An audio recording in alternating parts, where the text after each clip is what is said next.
Uma menina de 5 anos sozinha presa em um carro no meio de um bombardeio em Gaza.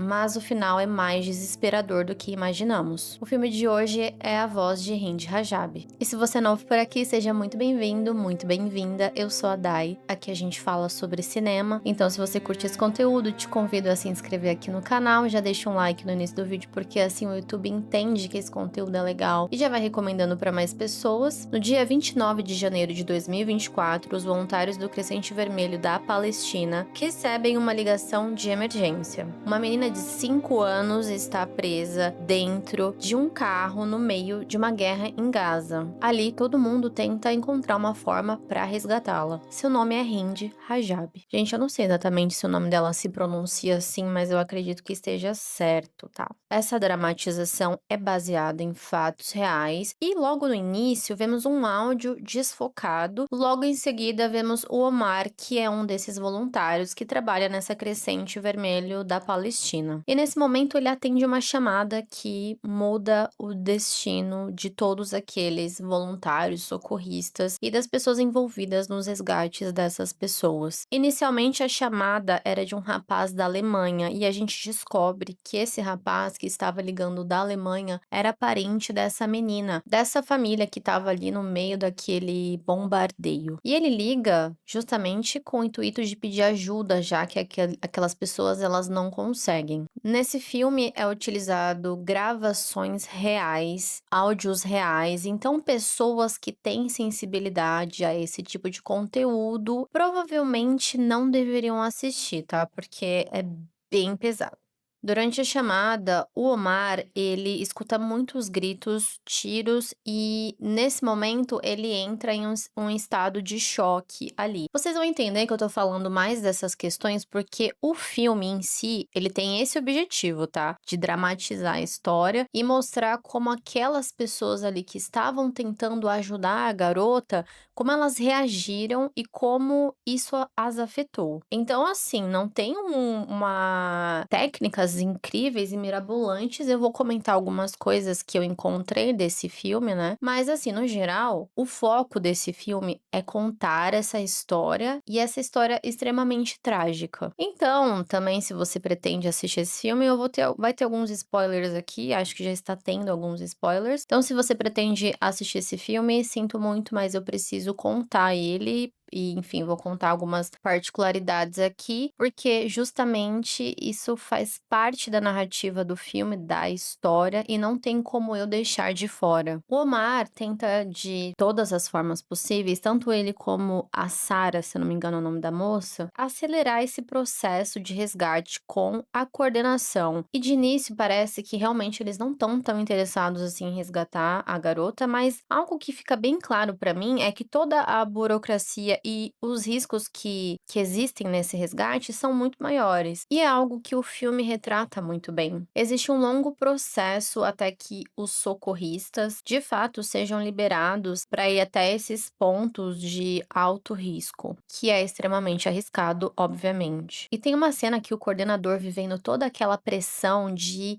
acelerar o resgate, ele mostra fotos de vários desses socorristas e como eles morreram tentando resgatar essas pessoas. Em resumo, as pessoas que estavam ali naquele carro eram o tio, a tia e 4 primos da Hind Rajab. No momento da ligação com o Omar, que era esse voluntário, o carro deles foi brutalmente bombardeado. Por isso que eu falo que esse filme em específico ele não é para todo mundo, você precisa de estômago para assistir. É muito desesperador porque tanto o Omar quanto a Sarah, eles tentam encontrar formas o tempo todo ali para entreter aquela garota, já que ela está rodeada por cadáveres dentro de um carro e na imaginação dela, ela acredita que eles estão dormindo. É muito desesperador ver os infinitos pedidos de socorro da menininha pedindo para irem buscá-la, para tirarem dali. Eu acho que eles chegam num ponto tão drástico ali da situação que a Sarah até decide restar o Alcorão com a menina, porque acho que no fundo ali eles acreditavam, eles já deveriam sentir ou pressentir que não daria para resgatá-la e acabaria realmente acontecendo alguma tragédia. Os socorristas estavam a exatos 8 minutos do local onde essa menina estava, mas não era tão simples chegar até onde ela estava. A coordenação do Crescente Vermelho precisava ligar para a Cruz Vermelha e a Cruz Vermelha ligar para o COGAT,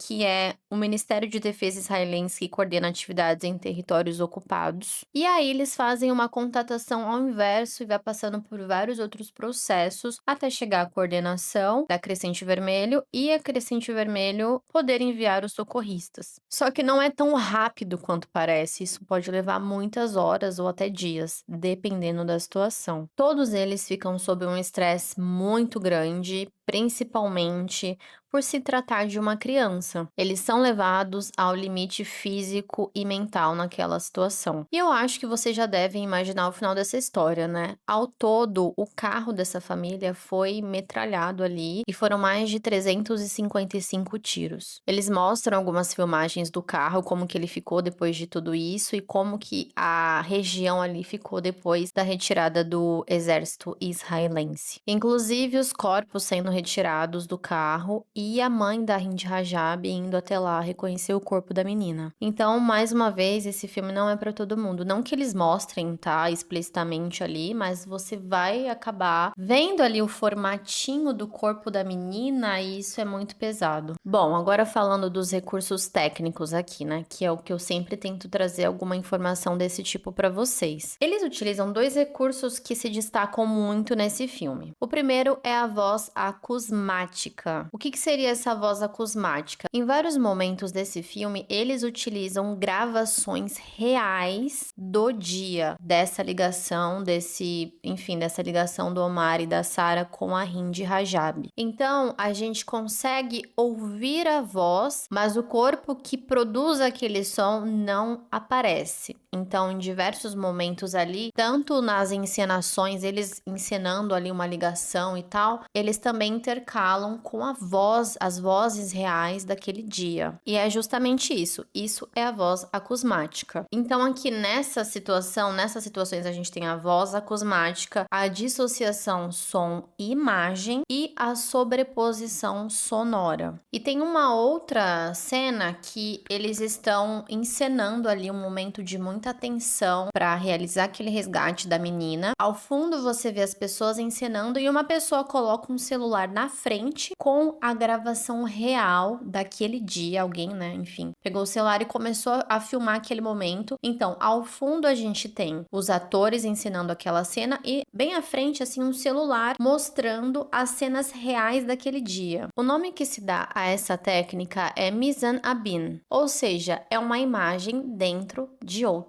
imagem. Isso cria camadas de realidade e o espectador vê dois níveis narrativos ao mesmo tempo. O filme também tem um hibridismo entre ficção e documentário, que é justamente isso, né? Eles trazem um pouco da encenação, mas também trazem um pouco, inserem essa realidade. Ou seja, atuação encenada e registros reais. Como eu disse anteriormente, esse filme é bem pesado, eu acho que nem todo mundo vai conseguir assistir, mas eu acredito que eles utilizaram todos os recursos ali para entregar um filme bem produzido. E souberam fazer boas escolhas entre a ficção e o real. Espero que vocês tenham gostado. Esse filme ele tá concorrendo no Oscar na categoria de melhor filme internacional. Aqui no canal a gente já tem a playlist Oscar 2026. Já subi vários vídeos lá, ainda tô subindo os outros, mas já tem bastante conteúdo lá para vocês acompanharem até o dia da premiação. E é isso, não esquece do like e a gente se encontra no próximo roteiro.